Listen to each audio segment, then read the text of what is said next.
किसान को इनकम नहीं मिल रही है। जब हम दूसरे सेक्शन को देखते हैं, मैं इसका एक उदाहरण देता हूं सिंपल सा। 1970 में गेहूं का दाम 76 रुपए प्रति क्विंटल था, जो 2015 यानी 45 साल के बाद बढ़कर 1450 रुपए प्रति क्विंटल हो गया 2015 में। उसी दौरान मैंने बाकी सेक्शन ऑफ द सोसाइटी का हाल देखा, उनका क्या हुआ इनकम का। मैं सिर्फ बेसिक पे और डीए ले रहा हूं। उसी दौरान में 45 साल के पीरियड में सरकारी मुलाजिम की जो बेसिक पे और डीए है वो 120 से 150 गुना बढ़ गया, और जो स्कूल टीचर्स की जो तनख्वाह बढ़ी है उस दौरान में वो 280 से 320 गुना बढ़ गई, और जो कॉलेज के यूनिवर्सिटी प्रोफेसर्स हैं उनकी तनख्वाह 150 से 170 गुना बढ़ी है उस 45 साल के पीरियड में। किसान की जो इनकम है, जो गेहूं के दाम से या धान के दाम से आप नापेंगे, वो 19 गुना बढ़ती है। अगर ये जितने सरकारी मुलाजमों की भी अगर इनकम 19 गुना बढ़ी होती तो ये नौकरी छोड़ चुके होते आज तक। प्रॉब्लम यह है कि किसान का हक क्या बनता है। अगर हम 45 साल के बाद जब उसको 1450 रुपए मिले थे, अगर मैं 100 गुना भी उसकी इनकम बाकी इनकम पैरिटी के नॉर्म से चलता हूं, तो उनकी इनकम जो है या उनका मिनिमम सपोर्ट प्राइस जो है वो 7600 रुपए प्रति क्विंटल बनता था। ये उनका हक है। 7600 रुपए क्विंटल बनता था, उनको मिला 1450 रुपए। फिर ये कहा जाता साहब ये पैसा कहां से आएगा। कभी आपने पूछा जब कॉर्पोरेट को पैसा दिया जाता है कहां से आएगा?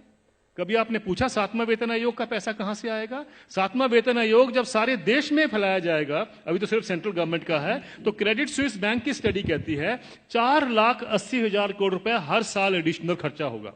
किसी ने नहीं पूछा कि पैसा कहां से आएगा। किसी ने नहीं कहा कि फिस्कल डेफिसिट बढ़ जाएगा। आप किसान को 2 लाख रुपए दे दीजिए, 2 लाख करोड़ रुपए अनाउंस कर दीजिए साल का देंगे, हाहाकार मच जाएगा इस देश में। अरे ये पैसा व्यर्थ जा रहा है, ये लोग डिजर्व नहीं करते हैं, ये सारा कुछ होगा, फिस्कल डेफिसिट बढ़ जाएगा। लेकिन इंप्लॉइज के लिए किसी ने कहा फिस्कल डेफिसिट बढ़ जाएगा?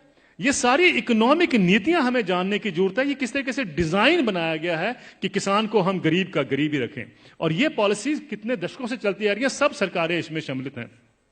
अब आपका जो सवाल था कि ये क्या कारण है, इसका कोई बीच का रास्ता भी हो सकता है। बीच का रास्ता हम क्या ढूंढते हैं, मुझे एक छोटी सी बात बता दीजिए। जब आपका इनकम मिलती है, 7वां वेतन आयोग मिलता है या किसी को भी अपनी इनकम मिलती है, तो क्या कभी किसी ने सोचा है कभी किसान को कभी हाउस रेंट मिला हो, कभी एजुकेशन रेंट मिला हो, कभी हेल्थ अलाउंस मिला हो, कभी बच्चों के लिए मेडिकल अलाउंस मिला हो? किसानों को क्यों, ये क्या किसान नहीं क्या इस सोसाइटी में रहते हैं? सुप्रीम कोर्ट के जो ऑफिसर्स हैं उनको 21,000 रुपए कपड़ा धोने के लिए मिलता है हर साल का। डिफेंस वालों को 20,000 मिलता है हर साल का कपड़ा धोने के लिए, कपड़े धोने के लिए। और वो लड़ाई कर रहे हैं आजकल, डिफेंस वाले कह रहे हैं कि साहब सुप्रीम कोर्ट वालों को ज्यादा क्यों मिलता है, हम तो बॉर्डर पे रहते हैं। मेरा यह सवाल है, क्या किसान के पास कपड़े नहीं होते धोने को? कभी आपने सुना है कि किसान के कपड़े के लिए 20,000 रुपए भी कभी उसमें ऐड किया गया हो?